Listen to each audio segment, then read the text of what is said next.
Best of luck to ನೃತ್ಯ ದೇವತೆ.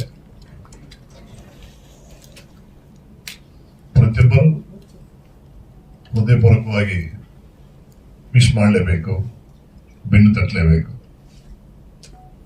ಯಾಕಂದ್ರೆ ಈ ಕಾಲದಲ್ಲಿ ಸಿನಿಮಾ ಮಾಡೋದು ದೊಡ್ಡ ಸಾಹಸ. ಯಾಕಂದ್ರೆ ನಮ್ಮ ಕಲಾಭಿಮಾನಿಗಳು, ಅಭಿಮಾನ ದೇವತೆಗಳು ಯಾಕೋ ಸ್ವಲ್ಪ ಮುನ್ಸ್ಕೊಂಡಿದ್ದಾರೆ ಅಂತ ಅನಿಸ್ತದೆ. ಆ ಅಭಿಮಾನ ದೇವತೆಗಳನ್ನ ನಾನು ಪ್ರಾರ್ಥನೆ ಮಾಡ್ತೀನಿ, ತಪ್ಪದೇ ಕನ್ನಡ ಸಿನಿಮಾಗಳನ್ನ ಚಿತ್ರಮಂದಿರ ಬಂದು ನೋಡಿ ಆಶೀರ್ವಾದ ಮಾಡಬೇಕಂತ. ಇಲ್ಲದಿದ್ರೆ ಸಿನಿಮಾ ರಂಗನೇ ಮಾಯ ಆಗುವಂತ ಪರಿಸ್ಥಿತಿ ಬರುತ್ತೆ. ದಯವಿಟ್ಟು ಅಭಿಮಾನ ದೇವತೆಗಳೇ, ಪ್ರತಿ ಕನ್ನಡ ಪಿಕ್ಚರ್ನ ಚಿತ್ರಮಂದಿರ ನೋಡಿ ಆಶೀರ್ವಾದ ಮಾಡಂತ ನಾನು ಕೇಳಕ್ಕೆ ಇಷ್ಟಪಡ್ತೀನಿ. ಯಾಕಂದ್ರೆ ಚಿತ್ರಮಂದಿರ ನೋಡ್ತಾ ಇರುವಾಗ ನಮಗೆ ಬೇಸರ ಆಗತ್ತೆ. ನಮ್ಮ ಕಾಲದಲ್ಲಿ ಶೂಟಿಂಗ್ ಇಲ್ಲಿದ್ರು ಬಂದು ಕೇಳೋರು ಲೆಟರ್ಗಳನ್ನ ಒಂದು 10 ಟಿಕೆಟ್ ಕೊಡಿಸಿ 20 ಟಿಕೆಟ್ ಕೊಡಿಸಿ ಅಂತ. ನಾವಿಲ್ಲಿಂದ ಒಂದು ಲೆಟರ್ ಕೊಡೋದು, KSN ಆಫೀಸ್ಗೆ, ಡಿಸ್ಟ್ರಿಬ್ಯೂಟರ್ ಆಫೀಸ್ಗೆ ಫೋನ್ ಮಾಡೋದು, ಇಂಥವ್ರು ಬರ್ತಾರೆ ಟಿಕೆಟ್ ಕೊಡಿ ಅಂತ. MLA, ಮಿನಿಸ್ಟರ್ಸ್, ದೊಡ್ಡ ದೊಡ್ಡ ಆಫೀಸರ್ಸ್ ಆ ಕಾಲದಲ್ಲಿ ಕೇಳೋರು. ಬ್ಲಾಕ್ ಟಿಕೆಟ್ ಮಾರ್ಕೊಂಡು ಮದುವೆ ಮಾಡ್ಕೊಂಡಿದ್ದಾರೆ, ಮನೆಯಲ್ಲಿ ಕಟ್ಕೊಂಡಿದ್ದಾರೆ, ಅವ್ರು ಹೀರೋ ತರ ಮೇಲಿದ್ದಾರೆ. ಅವರೆಲ್ಲ ಏನಾಗಿದ್ದಾರೆ ಗೊತ್ತಾಗ್ತಾ ಇಲ್ಲ. ಇವಾಗ ಎಲ್ಲವನ್ನೂ ನಿರ್ಮಾಪಕರ ತಲೆ ಮೇಲೆ ಹೊರೆ ಆಯಿತು. ಪುನಃ ಆ ಕಾಲ ಬರಬೇಕಂತ ಅಭಿಮಾನ ದೇವರನ್ನು ಬೇಡ್ಕೋಬೇಕು, ಬಿಟ್ರೆ ಬೇರೆ ದಾರಿ ಇಲ್ಲ. ಪ್ರತಿಯೊಬ್ಬರು ಕೆಟ್ಟ ಸಿನಿಮಾ ಮಾಡಬೇಕು ಯಾರು ಆಸೆ ಮಾಡಲ್ಲ, ಇದು ನಿಜ. ಅವರು ರೇಂಜ್ನಲ್ಲಿ ಅವ್ರು ಸಿನಿಮಾ ಮಾಡ್ತಾರೆ. ಎಲ್ಲರೂ ಪುಟ್ಟನಗಳೆಲ್ಲ ಹೋಗ್ತಾರ, ಸಿದ್ದಲಿಂಗಯ್ಯ ಹೋಗ್ತಾರ, ವಿಜಯ್ ಹೋಗ್ತಾರ, ಸಮಾನ ಆಗಲ್ಲ. ಅವ್ರವ್ರದ್ದು ಒಂದು ಸ್ಟೈಲ್ ಇರುತ್ತೆ. ಪುಟ್ಟನಗಳೆಲ್ಲ ಒಂದು ಸ್ಟೈಲ್ ಇರುತ್ತೆ, ವಿಜಯ ರೆಡ್ಡಿ ಒಂದು ಸ್ಟೈಲ್ ಇರುತ್ತೆ, ಸಿದ್ದಲಿಂಗಯ್ಯ ಒಂದು ಸ್ಟೈಲ್ ಇರುತ್ತೆ, ಸೋಮಶೇಖರ್ ಒಂದು ಸ್ಟೈಲ್, ಒಬ್ಬರೊಂದು ಸ್ಟೈಲ್ ಇರುತ್ತೆ. ಎಲ್ಲರೂ ಒಂದೇ ತರ ಸಿನಿಮಾ ಮಾಡೋಕ್ಕಾಗಲ್ಲ. ಬಟ್ ಆ ಕಾಲದಲ್ಲಿ ಎಲ್ಲರೂ ಸಕ್ಸಸ್ ಮಾಡಿಕೊಟ್ಟಿದ್ದಾರೆ. ಅದು ನಮ್ಮ ಅದೃಷ್ಟ. 20 ಜನ ಡೈರೆಕ್ಟರ್ಸ್ ಇದ್ದಾರೆ, 20 ಜನ ಹೀರೋಸ್ ಇದ್ದಾರೆ, 20 ಒಳ್ಳೆ ಕಂಪನಿಗಳಿದೆ. ಇನ್ನು ಟೆಕ್ನಿಷಿಯನ್ಸ್ ಆ ಕಾಲದಲ್ಲಿ ಒಬ್ಬೊಬ್ರು ಹೆಸರು ಹೇಳಿದ್ರೆ ನಮಗೆ ಮೈ ಜುಮ್ ಅನ್ನುತ್ತೆ. ಅಂತ ಮಾನೀಯ ಟೆಕ್ನಿಷಿಯನ್ಸ್ ಎಲ್ಲ ಇದ್ದಾರೆ. ಈ ಕಾಲದಲ್ಲಿನೂ ಇದ್ದಾರೆ, ಕಾಣಿಸ್ತಾ ಇಲ್ಲ ಅಷ್ಟೇ. ಯಾಕಂದ್ರೆ ಸಿನಿಮಾ ಸಕ್ಸಸ್ ಆದ್ಮೇಲೆ ಅವ್ರು ಕಾಣ್ತಾರೆ ಅಷ್ಟೇ. ಸಿನಿಮಾ ಹೆಸರು ಮಾಡಿದ್ಮೇಲೆ ಯಾರಪ್ಪ ಈ ಸಿನಿಮಾ ಮಾಡಿದ್ದು ಅನ್ನೋ ಮಾಹಿತಿ ಬರುತ್ತೆ. ಅದರ ಅವಕಾಶ ನಮ್ಗೆ ಸಿಗ್ತಾ ಇಲ್ಲ. ಅದು ನಮ್ಮ ದುರದೃಷ್ಟ. ಎನಿವೇ, ನಮ್ಮವರು ಧೈರ್ಯ ಮಾಡಿ ಒಂದು ಒಳ್ಳೆ ಸಿನಿಮಾ ಮಾಡಿದ್ದಾರೆ, ಅದು ಸಕ್ಸಸ್ ಆಗ್ಬೇಕಂತ ನಾನು ಬಾಬಾನ ಪ್ರಾರ್ಥನೆ ಮಾಡ್ತೀನಿ. ನೃತ್ಯ ದೇವತೆ ಹೆಸರು ಕೇಳಿದ ತಕ್ಷಣ ಒಂದು ರೆವೆಂಜ್ ಕಾಲತ್ತೆ ಟೈಟಲ್ ನಲ್ಲಿ. ಎಲ್ರಿಗೂ ನಮಸ್ಕಾರ. ಅಣ್ಣವರಿದ್ದಾರೆ, ಹಾಗಾಗಿ ಸ್ವಲ್ಪ ನಾಗೇಂದ್ರ ನಾನು ಕೇಳಿದೆ, ನಾನು ಸಾಯಿ ಪ್ರಕಾಶ್ ಅಣ್ಣ ಕಳಿಸ್ಕೊಡಿ ದೇವತೆ ಸಾಂಗ್ ಬಿಡಬೇಕು ನಾನು ಅಣ್ಣವ್ರ ಮುಖಾಂತರನೇ ಅಂತ. ಆಯ್ತಪ್ಪ, ಆಯ್ತಾಯ್ತು, ಕಳಿಸ್ಬಿಡ್ತೀನಿ ಅಂತ ಅಂದ್ಬಿಟ್ರು. ಅದಾದ್ಮೇಲೆ ಒಂದು 10 ಫೋನ್ ಮಾಡಿದೆ, ಅಣ್ಣ ಬರ್ತಾರ ಕುತೂಹಲ ಏನೋ ನನಗೆ. ಯಾಕೆಂತಂದ್ರೆ ನಮ್ಮ ಮನೆಗಳಲ್ಲಿ ಇವಾಗೂ ಇವರು ಮೂವಿಗಳ ಅಣ್ಣ ತಂಗಿ ಆಗಲಿ ತೋರಿಗೆ ಬಂದ ಫ್ಯಾನ್ಸ್ ಬೇಸ್ ಇವಾಗೂ ಇದೆ.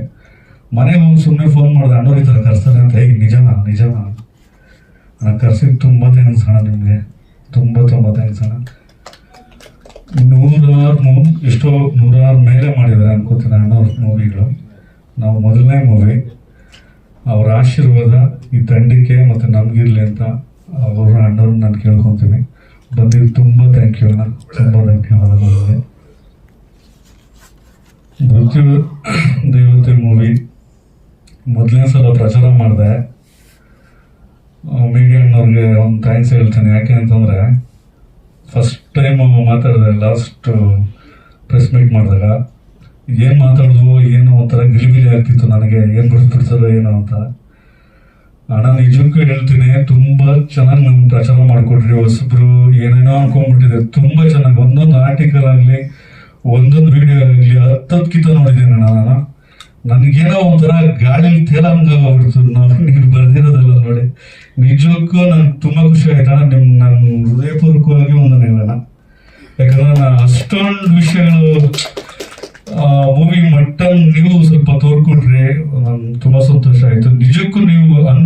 ಇನ್ನೂ ಗುಣಮಟ್ಟ ಈ ಮೂವಿನಲ್ಲಿ ಇದೆ ಅಣ್ಣ, ಸತ್ಯವಾಗೂ ಇದೆ. ಹೆಣ್ಮಕ್ಳದ ಮೂವಿ ಅಕ್ಕೋರು ಆಗ್ಲೇ ಒಂದು ಮಾತೇನೋ ಹೇಳ್ತಿದ್ರು, ಅಣ್ಣವ್ರು ನನಗೆ ಕೇಳ್ತಿದ್ರು, ಬದಲಾಗುತ್ತ ಕಾಲ ಅಂತ. ಆ ಬದಲಾವಣೆ ನಾನು ನನ್ನ ಕಥೆನಲ್ಲಿ ಸುಮ್ಮನೆ ಒಂದು ಜರ್ಕ್ ಮಾಡಿದ್ದೀನಿ, ಅಲ್ಲಿ ಭಾರತನೇ ರಿವೀಲ್ ಕೊಟ್ಟಿದ್ದೀನಿ ನಾನು. ನಮ್ಮ ಸಂಪ್ರದಾಯ, ನಮ್ಮ ಸಂಸ್ಕೃತಿ ಎಷ್ಟು ಇಂಪಾರ್ಟೆಂಟ್ ಅನ್ನೋದನ್ನ ಒಂದು ಕ್ಯಾರೆಕ್ಟರ್ ಎತ್ಕೊಡುತ್ತೆ. ಅದಿದೆಯೇ ಇವತ್ತು? ಇಲ್ಲ, ಅದು ಇತಿಹಾಸ ಅಂತ ಒಂದು ಪಾತ್ರ ಇರುತ್ತೆ. ಆ ಬದಲಾವಣೆ ಬೇಕು ಅನ್ನೋದು ನಾನು ಇಷ್ಟಪಡ್ತೀನಿ. ಯಾಕಂದ್ರೆ ಬದಲಾವಣೆ ಯಾಕೆ ಅಂತಂದ್ರೆ, ಮೊದಲು ಒಂದು 4 ಗಂಟೆಗೆ ಎದ್ದೇಳ್ತಿದ್ವಿ, ಒಂದು ಬೆಳಗಿನ ಜಾವ 4 ಗಂಟೆಗೆ ಎದ್ದೇಳ್ತಿದ್ವಿ, ಒಂದು 6-7 ಗಂಟೆಗೆಲ್ಲ ಮಲಗ್ತಿದ್ವಿ. ಒಳ್ಳೆ ಆರೋಗ್ಯ ಇತ್ತು, ಒಳ್ಳೆ ಫುಡ್ ಇತ್ತು, ಚೆನ್ನಾಗಿತ್ತು ಆ ಸಂಸ್ಕೃತಿ ಸಂಪ್ರದಾಯದಲ್ಲೆಲ್ಲ. ಇವತ್ತು ಒಂದು ಮೈಯಲ್ಲಿ ತಿಂಗಳು ಪೂರ್ತಿ ಕೆಲಸ ಮಾಡೋದು, ಒಂದು ಕೆಟ್ಟ ನೀರು ಹೋಗಲ್ಲ ಆಚೆಗಡೆ. ಹಾಗಾಗಿ ಎಲ್ಲೋ ಏನೋ ಬದಲಾವಣೆ ಬೇಕು ಅನ್ನೋದನ್ನ ಮರಿತೀವಿ. ಬಟ್ ಈ ನನ್ನ ಮೂವಿ ಕಥೆದಲ್ಲಿ ಏನ್ ಹೇಳ್ತದೆ, ಸಂಪ್ರದಾಯ ಹಿಂದೆ ಒಳ್ಳೇದು ನಮ್ದು, ಅದೇ ಹಾದಿ ನಮ್ ಗುಡ್ಡು ಅನ್ನೋದು. ಗಂಡು ಮಕ್ಕಳಿಗೆ ಹೆಣ್ಣು ಹೊತ್ತು ಒಂದು ಸಾವು ಮುಖಾಂತರನೇ ಅಂತ ವಿಶೇಷವಾಗಿ ಹೇಳುವಂತ ಚಿತ್ರ ಇದು. ಮೃತ್ಯು ದೇವತೆ ಆದ್ರೂ ಎಷ್ಟು ಅಂತ ಸಹಿಸ್ತಾಳೆ ಅಂತ. ಈಗ ಅಕ್ಕೋರ್ಗೆ ಅದೇ ನಾವು ಇದರಲ್ಲೇ ಹೋಗ್ತಾ ಇದ್ರೆ ಕಾಲಕ್ರಮೇಣ ನಾವು ಬದಲಾವಣೆ ಆಗಿಲ್ಲ ಅಂತಂದಾಗ, ಈಗ ಒಂದು 60-70 ವರ್ಷದಲ್ಲಿ ಇದೀವಿ. ನಮ್ಮ ಮೊದಲು 120 ವರ್ಷ ಬದುಕೇವೆ. ಹಂಗಾಗಿ ಬದಲಾವಣೆಗಳು ಮಾಡ್ಕೊಂಡ ಅನ್ಕೋಣ ಅಂತ. ಬದಲಾವಣೆ ಆಗುತ್ತೆ, ಆದ್ರೆ ಹಿಂದಿನ ತರ ಮತ್ತೆ ಬರೋ ಸಾಧ್ಯತೆ ಅಕ್ಕ ನನ್ನ ಕಥೆನಲ್ಲಿ ಒಂದು ಜರುಗ್ ಕೊಟ್ಟಿರೋದು. ಬದಲಾವಣೆ ಕಾಲದ ನಿಯಮ, ಅದು ಹೌದು. ಹಾಗೆ ಆಗತ್ತೆ. ಆದ್ರೆ ಹಿಂದೆ ಏನಿತ್ತು ಅದು ಮತ್ತೆ ಬರೋ ಸಾಧ್ಯತೆ ಇಲ್ಲ. ಈಗ ಪಾಪ್ಯುಲೇಷನ್ ಎಷ್ಟು ಸಾಧ್ಯತೆನೇ ಇಲ್ಲ. ಅದು ಕೆಲವೊಂದು ಗುಣಮಟ್ಟ ಅಭ್ಯಾಸ ಮುಖಾಂತರ ಮಾಡ್ಕೊಂಡಿದ್ರೆ ಒಳ್ಳೇದು ಅನ್ನೋದನ್ನ ಚಿತ್ರದ ಒಂದು ಕಥೆದಲ್ಲಿ ಹೇಳ್ಕೊಂಡು ಹೋಗಿರೋ ತುಂಬಾ ಒಳ್ಳೆ ಉದ್ದೇಶ ಮತ್ತೆ ಧ್ಯೇಯ ನಿಮ್ದು. ಆದ್ರೆ ಬದಲಾವಣೆ ಸರೋ ಸಾಧ್ಯತೆ ಇಲ್ಲ ಅಂತ ಅಷ್ಟೇ. ಹೌದು, ಕೆಲವೊಂದನ್ನ ಅಳವಡಿಸ್ಕೊಂಡ್ರಿ ಅಂತ ಹೇಳಕ್ ಬರ್ತದೆ ಕತೆ. ಹಂಗಾಗಿ ಈ ಕತೆ ಇನ್ನು ನೀವು ಲಾಸ್ಟ್ ಟೈಮ್ ಪ್ರಚಾರ ಮಾಡೋದಕ್ಕೂ ಇನ್ನು ಉನ್ನತವಾಗಿ ಮಾಡ್ಕೊಡ್ರಿ ಅಂತ ನಾನು ಕೇಳ್ಕೊತೇನೆ. ಧನ್ಯವಾದ.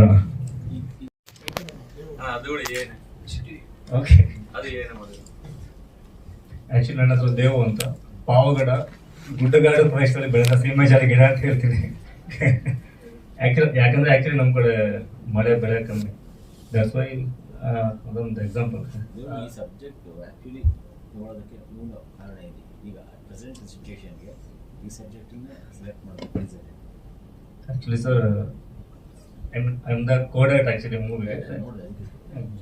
ಆಕ್ಚುಲಿ ಸ್ಟೋರಿ ಬಗ್ಗೆ ಏನಾಗಿದೆ, ಲೈಕ್ ನಾವು ಎಕ್ಸ್ಪ್ಲೇನ್ ಮಾಡ್ತಾರೆ. ದೆನ್ ಟೆಕ್ನಿಕಲಿ ಬಗ್ಗೆ ಏನಾದ್ರು ಕೇಳಿ ಸರ್. ಐ ಮೀನ್ ಆಕ್ಚುಲಿ ಇದರಲ್ಲಿ ಈ ಮೂವಿಯಲ್ಲಿ ಡಿಜೆ ಟೆಕ್ನಿಕಲಿ ಅಂದ್ರೆ ಗ್ರಾಫಿಕ್ಸ್ ಎಲ್ಲ ಏನು ಬಳಕೆ ಆಗಿದೆಯಾ? ಯಾ CG ಎಲ್ಲ ಎಷ್ಟು ಪರ್ಸೆಂಟ್? 20% ಆಗಿದೆ ಸರ್. ದೆನ್ ಆಕ್ಚುಲಿ ಈ ಮೂವಿಗೆ DJ ರೋನಿನ್ 4D ಅಂತ ಒಂದು ಮೂವಿ, ಇದು ಕ್ಯಾಮ್ರಾ ಯೂಸ್ ಮಾಡಿದ್ದು. ಐ ಮೀನ್ ಆಕ್ಚುಲಿ ಇದೇ ಕ್ಯಾಮ್ರಾದಲ್ಲಿ first time in Bengaluru use ಮಾಡಿದ್ದು actually camera. Then inbuilt gimbal ಅದು. Then run and gun. Actually ಆ ಕ್ಯಾಮ್ರಾ ಈಗ ಹಾಲಿವುಡ್ ಅಲ್ಲಿ ತುಂಬಾ ಬೂಮ್ ಆಗಿದೆ. ದೆನ್ ಟಾಕ್ಸಿಕ್ ಮೂವಿ ಎಲ್ಲ ಆಲ್ಮೋಸ್ಟ್ ಯೂಸ್ ಮಾಡೋದು ಕೆಲವೊಂದು ಸ್ಟಡಿ ಕ್ಯಾಮ್ರಾ ಇನ್ಬಿಲ್ಟ್ ಗಿಂಬಲ್ ಅದು. ದೆನ್ ಅದು ಮೂವ್ಮೆಂಟ್ ಜಾಸ್ತಿ. ದೆನ್ ಅದು Z ಸ್ಟೆಬಿಲೈಸೇಷನ್ ಬರುತ್ತದೆ. ದೆನ್ ಅದಕ್ಕೆ ಆ ಕ್ಯಾಮ್ರಾ ತಗೊಂಡು ನೀವು ರನ್ ಮಾಡಿದ್ರು ಲೈಕ್ ಅಷ್ಟೇ ಸ್ಟೆಬಿಲೈಸೇಷನ್ ಕೊಡುತ್ತದೆ. ದೆನ್ ಅದು ಕೆಲವೊಂದು ಸ್ಮಾಲ್ ಬ್ಲಾಕ್ಸ್ ಇರಲಿ, ಚಿಕ್ಕ ಸ್ಪೇಸ್ ಇರಲಿ, ಅದನ್ನ ಈಸಿಲಿ ನಾವು ಅದನ್ನ ಈಸಿ ಇದು ಶೂಟ್ ಮಾಡಬಹುದು. ಎಷ್ಟು ದಿನ ಬಳಕೆ ಮಾಡಿದ್ರೆ ಆಕ್ಚುಲಿ ಕಂಪ್ಲೀಟ್ ಮೂವಿ ಇದೇ ಅದೇ ಕ್ಯಾಮ್ರಾ ಯೂಸ್ ಮಾಡಿದ್ದು ನಾವು ಈ ಮೂವಿ. ಬಜೆಟ್ ಫ್ರೆಂಡ್ಲಿನ ಅಥವಾ ಹಂಗಂತಲ್ಲ, ಐ ಮೀನ್ ಟೆಕ್ನಾಲಜಿ ಅಷ್ಟೇ. ಬಜೆಟ್ ವೈಸ್ ಅಂತಲ್ಲ, ಲೈಕ್ ಅಫ್ಕೋರ್ಸ್ ಆ ರೀತಿನೇ ಆಗುತ್ತೆ. ದೆನ್ ನಾವು ಡೇಸ್ ಈಗೇನು ನಾವು ಮೇಕಿಂಗ್ ಮಾಡ್ತಿದೀವಿ ಆ ರೀತಿ ಮೇಕಿಂಗ್ ಈಸಿಲಿ ಈ ಕ್ಯಾಮ್ರಾದಲ್ಲಿ ನಾವು ತಗೋಬಹುದು. Then quality also. ಹಿಮಾಶ್ರೀ ಅಂತ. ನಾನು ಮೂಲತಃ ಶಿವಮೊಗ್ಗದ ಹುಡುಗಿ. ಇಲ್ಲಿ ಬಂದಿರೋಂತಹ ಎಲ್ಲ ಗಣ್ಯರಿಗೆ ಹಾಗೆ ಮೀಡಿಯಾದವ್ರಿಗೆ thank you so much. Before ಆಗಿರೋ ಪ್ರೆಸ್ ಮೀಟಲ್ಲಿ ತುಂಬ ಚೆನ್ನಾಗಿ ನಮ್ಮನ್ನ ರೀಚ್ ಮಾಡಿದ್ದೀರಾ. ನಮ್ಮ ಮೂವಿನ ಆಗಲಿ, ಆರ್ಟಿಸ್ಟ್ಗಳನ್ನ ಆಗಲಿ, ನಮ್ಮ ನಾಗೇಂದ್ರ ಸರ್ ಎಲ್ಲ ಕಡೆ ನಾವು ಅಂದರೆ ಎಲ್ಲ ಜನಗಳ ಹತ್ರ ಆಗಲಿ, ಸಿನಿಮಾ ರಂಗದವ್ರಿಗೆ ಎಲ್ಲ ಗೊತ್ತಾಗಿದ್ದೀವಿ. ಆಲ್ರೆಡಿ ಮೃತ್ಯು ದೇವತೆ ಅನ್ನೋ ಮೂವಿ ಬಂದಿದೆ, ಇದ್ರಲ್ಲಿ ಮಾಡಿದ್ದಾರೆ ಅನ್ನೋ ಮಟ್ಟಕ್ಕೆ ನಮ್ಮನ್ನ ರೀಚ್ ಮಾಡಿದ್ದೀರಾ. ಅದಕ್ಕೆ ಥ್ಯಾಂಕ್ ಯು ಸೋ ಮಚ್. ಈ ಮೃತ್ಯು ದೇವತೆ ಈ ಮೂವಿಲಿ ನಾನೊಂದು ಪಾತ್ರನ ಮಾಡಿದ್ದೀನಿ, ಒಂದು ನಾಯಕಿಯಾಗಿ. ನನ್ನ ಪಾತ್ರ ಹೆಸರು ಸೌಮ್ಯ ಅಂತ. ಹೆಸರು ಇರೋ ಹಾಗೆ ಸೌಮ್ಯ ಅಂದ್ರೆ ಹೇಳ್ತಾರಲ್ಲ ತುಂಬಾ ಏನೋ ವಟವಟ ಅಂತ ಮಾತಾಡ್ತಾರೆ, ಆದ್ರೆ ಮನಸ್ಸು ಮಾತ್ರ ತುಂಬಾ ಮೃದು ಅಂತ. ಸೊ ಏನು ಗೊತ್ತಿಲ್ಲದೆ ಇರೋಂತ ಒಂದು ಮುಗ್ಧವಾದ ಹುಡುಗಿ ನಾನು ಇದರಲ್ಲಿ. ಹಾಗೆ ಪಾತ್ರಗಳು ಹೇಗೆ ಅಂದ್ರೆ ಈಗ ಮೃತ್ಯುದೇವತೆ ಇದಕ್ಕೆ ಇನ್ನೊಂದು ಪಾತ್ರ, ಇನ್ನೊಂದು ಶಕ್ತಿ ಸೇರುತ್ತಾರ, ಒಂದ್ ಹೆಣ್ಣಿಗೆ ಇನ್ನೊಂದು ಶಕ್ತಿ. ಸೊ ಆ ತರ ಪಾತ್ರಗಳು ಜಾಯಿಂಟ್ ಆಗಿ ಫೈನಲ್ ಆಗಿ ನಾವು ಒಂದು ಹೋರಾಟ ಮಾಡೋದಕ್ಕೆ ನಿಲ್ಲೋ ಅಂತದ್ದು ಮೂವಿ ಅಂತ ಹೇಳ್ಬೋದು. ಸೊ ಅದೊಂದು ಪಾತ್ರ ನನಗೆ ಮಾಡಕ್ ಕೊಟ್ಟಿದ್ದಾರೆ. ಹಾಗೆ ಇದ್ರಲ್ಲಿ ಒಂದು ಹಳ್ಳಿ ಹುಡುಗಿ, ಮಂಡ್ಯ ಭಾಷೆನ ಮಾತಾಡೋದಕ್ಕೆ ಪ್ರಯತ್ನ ಪಟ್ಟಿದ್ದೀನಿ, ನಿಮ್ಗೆ ಇಷ್ಟ ಆಗ್ಬೋದು. ಹಾಗೆ ನನ್ಗೊಂದು ಸಾಂಗ್ ಕೂಡ ಕೊಟ್ಟಿದ್ದಾರೆ. ನಮ್ ಸರ್ ಕೊರಿಯೋಗ್ರಾಫರ್ ತುಂಬಾ ಚೆನ್ನಾಗಿ ನನ್ಗೆ ಕೊರಿಯೋಗ್ರಾಫ್ ಮಾಡಿಕೊಟ್ಟಿದ್ದಾರೆ. ನನ್ಗೇನೆ ಅನ್ಸ್ತು ಇಷ್ಟು ಚೆನ್ನಾಗಿ ಇಷ್ಟು ಮುದ್ದ ಕಾಣಿಸ್ತಾ ಇದ್ದೀನ ಅಂತ. Thank you Naveen sir. ನಂಗೆ ನವೀನ್ ಸರ್ ಹಾಡ್ನ ಅವರೇ ಬರ್ದಿದ್ದು, ತುಂಬಾ ಚೆನ್ನಾಗಿ ಬರ್ದಿದ್ದಾರೆ. ಮೂವಿಲಿ ಶೂಟ್ ಮಾಡ್ತಾ ಇರುವಾಗ ನಾವು ಲೈಕ್ ಸಾರಿಕಾ ಆಗಿರ್ಬೋದು, ನಾನು ಮತ್ತೆ ಇನ್ನೊಬ್ರು ಡಯಾನಾ ಅಂತ ಇದ್ದಾರೆ, ನಮ್ಗೆ ಅಷ್ಟು ಸಿಕ್ಕಿಲ್ಲ. ನಮ್ಗೆ ಅವ್ರ ಜೊತೆಗೆ ವರ್ಕ್ ಮಾಡೋದಕ್ಕೆ ಸಾರಿಕಾ ಸಿಕ್ಕಿದ್ದಾರೆ. ಸೊ ನಾವು ಎಷ್ಟು ಶೂಟ್ಗಳನ್ನ ಮಳೆಯಲ್ಲಿ, ಅಂದ್ರೆ ಅವಾಗ ಮಾಡುವಾಗ ತುಂಬಾ ಕಷ್ಟ ಆಗ್ತಿತ್ತು. ಏನಪ್ಪಾ ಇಷ್ಟು ಮಳೆ, ಅಂದ್ರೆ ನೆಲದ ಮೇಲೆ ಹಂಗೆ ಮಲಗ್ಬೇಕು, ಶೂಟ್ ಮಾಡ್ಬೇಕು, ರಾತ್ರಿ ಹಗ್ಲು ಅಂದೆ. ಸೊ ಅವಾಗ ಯಪ್ಪ ಹಿಂಗ್ ಮಾಡ್ತಿದೀವಲ್ಲ ಅನ್ನೋ ಅನಿಸ್ತಿತ್ತು. ಅಂದ್ರೆ ಸಿನಿಮಾ ಇಷ್ಟ, ಬಟ್ ಸ್ವಲ್ಪ ನೋವು ಆಗ್ತಿತ್ತು, ಕಷ್ಟ ಆಗ್ತಿತ್ತು. ಬಟ್ ಈಗ ಅದು ಎಲ್ಲ ಔಟ್ಪುಟ್ ನೋಡಿದ್ಮೇಲೆ ಅವಾಗ ನಾವು ಕಷ್ಟಪಟ್ಟಿದ್ದಕ್ಕೂ ಎಷ್ಟು ಸಾರ್ಥಕ ಆಯ್ತಲ್ಲ, ನಾವು ಎಷ್ಟು ಚಂದಾಗಿ ಮಾಡಿದೀವಿ, ಎಷ್ಟು ಚೆನ್ನಾಗಿ ಕಾಣಿಸ್ತಾ ಇದೀವಲ್ಲ ಆ ಖುಷಿ ಈಗೂನು ಅದು ಹಾಗೇನೆ ಇದೆ ನಮ್ಮ ಮನ್ಸಲ್ಲಿ, ನೋಡ್ತಾ ಇದೀವಿ.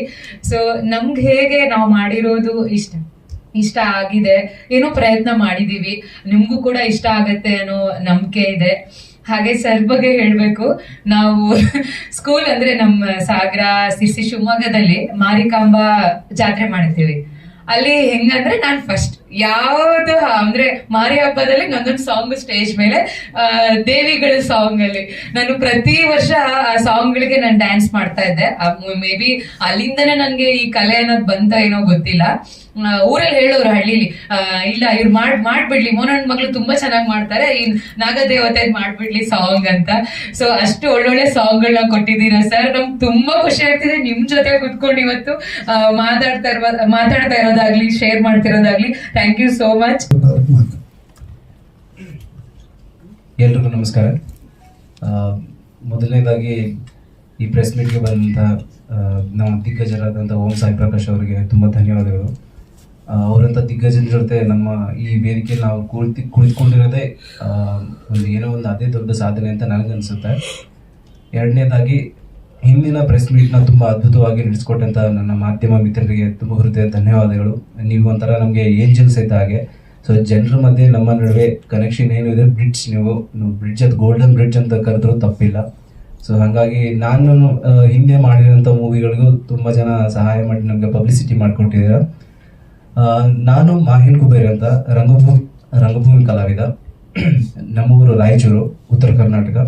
ಸೊ ಅಲ್ಲಿಂದ ಬಂದು ಇಲ್ಲಿ ಏನೋ ಚಿಕ್ಕದಾಗಿ ಪ್ರಯತ್ನ ಮಾಡ್ತಿದ್ದೀನಿ, ಅಂದರೆ ನಿಮ್ಮಂಥ ಮಾಧ್ಯಮ ಮಿತ್ರರ ಸಹಾಯದಿಂದ. ಮೂವಿ ಬಗ್ಗೆ ಹೇಳ್ಬೇಕಂದ್ರೆ ತಂಡದ ಪರಿಚಯ ಎಲ್ರಿಗೂ ಆಗಿದೆ. ತಂಡದಲ್ಲಿ ನಾನು ಒಂದು ಪಾತ್ರನ ಮಾಡಿದ್ದೀನಿ, ಒಂದು ಶ್ರೀಮಂತ ಹುಡುಗನ ಪಾತ್ರ. ತುಂಬ ಶ್ರೀಮಂತಿಕೆ ಇರೋದ್ರಿಂದ ಅವನೊಂಥರ ಕೆಟ್ಟ ದಾರಿ ಹಿಡಿದಿದ್ದಾನೆ ಅಂತ ಹೇಳ್ಬೋದು ಒಂದು ಲೆಕ್ಕಾಚಾರದಲ್ಲಿ. ದುಡ್ಡೇ ಎಲ್ಲದಕ್ಕೆ ಮೂಲ, ದುಡ್ಡೊಂದಿದ್ರೆ ಸಾಕು ಪ್ರಪಂಚನ ಗೆಲ್ಬೋದು. ಯಾವ ಕೆಲಸ ಮಾಡ್ಬೇಕಾದ್ರೂ ದುಡ್ಡಿದ್ರೆ ಸಾಕು, ಅದೊಂದಿದ್ರೆ ಎಲ್ಲನೂ ಮಾಡ್ಬೋದು ಅನ್ನೋಂಥ ಒಂದು ಪಾತ್ರ. ಸೊ ಈ ಚಿತ್ರದಲ್ಲಿ ಕೂಡ ಅದೇ ರೀತಿ ಅದೇ ಮೈಂಡ್ ಸೆಟ್ ಇಟ್ಕೊಂಡು ನಾನು ಕೆಲವೊಂದು ಕೆಟ್ಟ ವಿಚಾರಗಳನ್ನ, ಕೆಟ್ಟ ಕೆಲಸಗಳನ್ನ ಮಾಡೋಕೆ ಹೋಗ್ತೀನಿ. ಸೊ ಆಗ ಅದರ ಪ್ರತಿಫಲವಾಗಿ ಏನೇನಾಗುತ್ತೆ ಅನ್ನೋದು ಚಿತ್ರದಲ್ಲಿ ನೀವು ನೋಡ್ತೀರಾ. ಇನ್ನು ಚಿತ್ರತಂಡ ನಮ್ಮ ಜೊತೆ ಚೆನ್ನಾಗಿ ಎಲ್ಲ ಹೊಂದ್ಕೊಂಡು ಎಲ್ಲ ಒಟ್ಟಿಗೆ ಕೆಲಸ ಮಾಡಿದ್ದೀವಿ. ಇಲ್ಲಿವರೆಗೂ ಮೂವಿ ಬಂದಿದೆ. ಇನ್ನೇನೇ ಇದ್ರೂ ನಿಮ್ಮ ಮೂಲಕ ಜನರನ್ನ ತಲುಪಬೇಕು, ಜನರು ನಮ್ಮ ಆಶೀರ್ವಾದ ಮಾಡಿ ಚಿತ್ರನ ಗೆಲ್ಲಿಸ್ತಾರೆ ಅನ್ನೋಂಥ ಒಂದು ನಂಬಿಕೆ ನನಗಿದೆ. ಅಷ್ಟೇ. ಮೊದಲನೇದಾಗಿ ಎಲ್ಲರಿಗೂ ನಮಸ್ಕಾರ. ಹಾಗೆ ಬಂದಿರೋದಕ್ಕೆ ಥ್ಯಾಂಕ್ ಯು ಹೇಳಕ್ಕೆ ಇಷ್ಟಪಡ್ತೀನಿ. ಹಾಗೆ ಸಾಯಿ ಸರ್ ಈ ಸಾಂಗ್ನ ಬಿಡುಗಡೆ ಮಾಡಿಕೊಟ್ಟಿದ್ದು ತುಂಬಾ ಖುಷಿ ಆಯಿತು. ಯಾಕಂದರೆ ಅವ್ರು ಈ ಥರ ಎಷ್ಟೋ ಸಾಂಗ್ಗಳನ್ನ ನೋಡ್ಬಿಟ್ಟಿದ್ದಾರೆ, ಮಾಡಿಸ್ಬಿಟ್ಟಿದ್ದಾರೆ. ಸೊ ಅವ್ರ ಬಾಯಲ್ಲಿ ಈ ಸಾಂಗು ತುಂಬ ಚೆನ್ನಾಗಿ ಮಾಡಿದ್ಯಾ ಅಂತ ಕೇಳಿದ್ದೆ ನನಗೊಂದು ದೊಡ್ಡ ಖುಷಿ, ಹಾಗೆ ಒಂದು ಬ್ಲೆಸ್ಸಿಂಗು. Thank you sir. ಹಾಗೆ ಮೊದಲನೇದಾಗಿ ನಮ್ಮ ನವೀನ್ ಸರ್ಗೆ ಥ್ಯಾಂಕ್ ಯು ಹೇಳಕ್ ಇಷ್ಟಪಡ್ತೀನಿ. ಹಾಗೆ ದೇವು ಅವ್ರಿಗೂ ಥ್ಯಾಂಕ್ಸ್ ಹೇಳಕ್ ಇಷ್ಟಪಡ್ತೀನಿ. ದೇವು ಅವರಿಂದನೇ ಈ ಪ್ರಾಜೆಕ್ಟ್ ನನಗೆ ಸಿಕ್ಕಿದ್ದು. ನವೀನ್ ಸರ್ ಈ ತರ 2 ಸಾಂಗ್ ಇದೆ ಮಾಡ್ಕೊಡಿ ಅಂತಂದ್ರು. ಒಂದು ಸಾಂಗು ಲವ್ ಸಾಂಗ್ ಮಾಡಿದ್ದೀನಿ, ಡ್ರೀಮ್ ತರ ಒಂದು ಸಾಂಗು. ಹಾಗೆ ಈ ಸಾಂಗ್ ಬಂದು ಸಾರಿಕಾ ಅವರು ತುಂಬಾನೇ 1-2 ದಿನ ರಿಹರ್ಸಲ್ ಬಂದ್ರು. ತುಂಬಾ ಏನ್ ಹೇಳಿದ್ರು ಮಾಡ್ತೀನಿ, ಎನರ್ಜಿಯಾಗಿ ಮಾಡ್ತೀನಿ ಮಾಸ್ಟರ್ ಮಾಡಿಸಿ ಅಂತ ಅಂದ್ರು. 1-2 ದಿನ ತುಂಬಾ ರಿಹರ್ಸಲ್ ಮಾಡಿ ಆ ಲೊಕೇಶನ್ ಅಲ್ಲಿ ಆಕ್ಚುಲಿ ಫ್ಲೋರ್ ಅಲ್ಲೆಲ್ಲ ಕ್ಲೀನು ಅಷ್ಟು ಇದಾಗಿರ್ಲಿಲ್ಲ, ಕಂಫರ್ಟ್. ಒಂದೆರಡು ಸರಿ ಮಳೆನೂ ಚುಚ್ಕೊಂಡಿತ್ತು ಅವ್ರಿಗೆ ಪಾಪ. ಹಂಗಾದ್ರೂ ಆ ಎನರ್ಜಿ ಬಿಡದೆ ಈ ಸಾಂಗ್ಗೆ ಫುಲ್ ಫ್ಲಿಡ್ಜ್ ಆಗಿ ತುಂಬಾ ಚೆನ್ನಾಗಿ ಮಾಡಿದ್ದಾರೆ. ಹೋಪ್ ನಿಮ್ಗೆ ಎಲ್ಲರಿಗೂ ಇಷ್ಟ ಆಗಿದೆ ಅನ್ಕೋತೀನಿ ಎನರ್ಜಿ. ಈ ಇದ್ರಲ್ಲೇನೆ ಈ ಸಿನಿಮಾ ಬರ್ತಾ ಇದೆ. ಹೊಸ ತಂಡಕ್ಕೆ ಅರಸಿ ಆಶೀರ್ವದಿಸಿ ಅಂತ ಕೇಳ್ಕೊತೀನಿ. Thank you so much. ಇದೊಂಥರ ಆರಂಭದಲ್ಲಿ ಕೊಟ್ಬಿಟ್ರೆ ಅದು ಮಂಗಳ ಆಗೋದಾಗಿ, ಹಾಗಾಗಿ ಗಾಯಕಿ ಕೊನೆ ಕೊಟ್ಟರೆ ಇವತ್ತೊಂದೆರಡು ಪದಗಳನ್ನು ಕೇಳಬಹುದು ನಾವು. ಸೊ ಹಾಡಿದ್ರಲ್ಲ ನೀವು, ಅದರ ಅನುಭವ ಯಾವ ರೀತಿ ಇತ್ತು? ಸೊ ಚಿತ್ರದ ಹಾಡಿರುವ ಸಾಲು 1-2 ಸಾಲು ಹಾಡಿದ್ರೆ ಒಳ್ಳೆಯದು. ಎಲ್ಲರಿಗೂ ನಮಸ್ಕಾರ. ನನ್ನ ಹೆಸರು ವೈಷ್ಣವಿ ಉಡುಪಿ. ಮೊದಲನೇದಾಗಿ ನಾನು ಶಿವಪ್ರಸಾದ್ ಸರ್ಗೆ ಥ್ಯಾಂಕ್ಸ್ ಹೇಳಕ್ಕೆ ಇಷ್ಟಪಡ್ತೀನಿ ನನಗೆ ಈ ಅವಕಾಶ ಕೊಟ್ಟಿದ್ದಕ್ಕೆ. ಆ್ಯಂಡ್ ನೃತ್ಯ ದೇವತೆ, ಈ ಫಿಲಮ್ ಇಂಡಸ್ಟ್ರಿಯಲ್ಲಿ ತುಂಬ ಕಮ್ಮಿ ವುಮೆನ್ ಸೆಂಟರ್ಡ್ ಮೂವೀಸ್ ಅಂತ ಇದೆ. ಸೊ ತುಂಬ ಖುಷಿ ಇದೆ. And I wish all the best to the whole team. 1-2 line ಹಾಡ್ತೀನಿ.